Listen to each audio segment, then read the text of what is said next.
Hey, it's your old pal Lucid Stew again, and in this video I'm going to introduce a new series, and that is a periodic development diary of a Dreams PS4 VR game I will be working on longer term that I am calling Fear the Dark. Fear the Dark is an extension of a Dreams PS4 asset collection I've been working on for about 6 weeks now called Abandoned Industrial Mark II.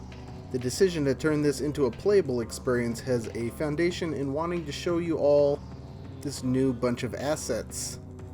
About a week ago I made a short little teaser film in a corridor I'd built and formed some basic ideas for gameplay around things I've built for this collection. For this demo I am using Shadow Puppet Deluxe by Dreams user Water and Lava, and it is interacting with various gameplay elements that are available in the collection as we speak. At the moment they're not hooked up to anything and they don't do anything other than move, but that will change. I'm wandering around a large room I've built for the purposes of figuring out what types of elements I still need to build to both inform gameplay and fill out the set. The basic idea is that you play someone suffering from severe nyctophobia or a fear of the dark, and you are under the care of a crackpot psychologist who believes intense exposure therapy is your treatment of last resort. As a result, you have been placed inside a dark, creepy, abandoned industrial factory, and you must find a way to restore power and light, confronting your fear of the dark along the way so that you might find a way out. But perhaps your fear of the dark isn't as unjustified as your doctor might think. Do you imagine the movement in the shadows, or are your fears coming to life? Are you losing your mind?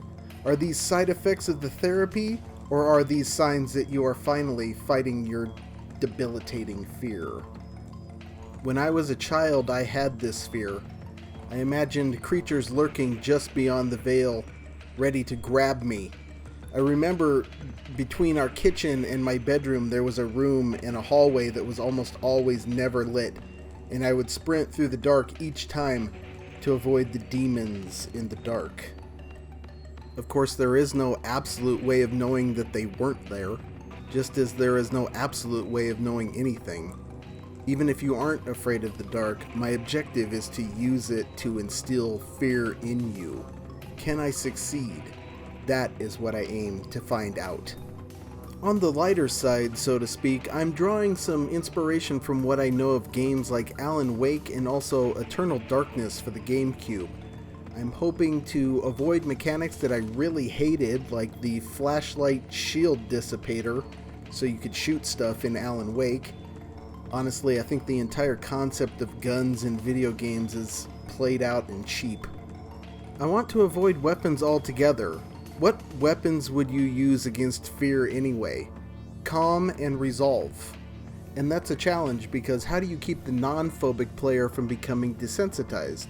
So I think I'll need to keep this interesting with distractions and surprises.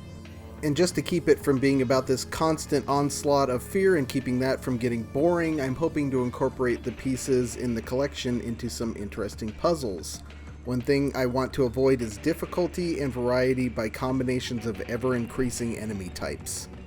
Actually, while typing this, I just had an interesting idea for mixing things up, but I don't want to reveal too much and ruin the surprises lurking in the dark. As far as an actual game goes, there's nothing built as of yet, but that will happen with time. I do have the collection mostly built, and I want to show that in depth, maybe talk about process some, and just show the different ways the pre-built gameplay elements function. I think once I have all that wrapped up, there will be something to show on the gameplay side, and then I will do periodic updates from that point when I have something new to show or talk about. So welcome to my process of building something playable, and hopefully after going through this journey with me, you'll get a chance to try it out yourself, and we'll see what you think. Anyway, that's all for now. Until next time, I'll see you in the Dreamiverse.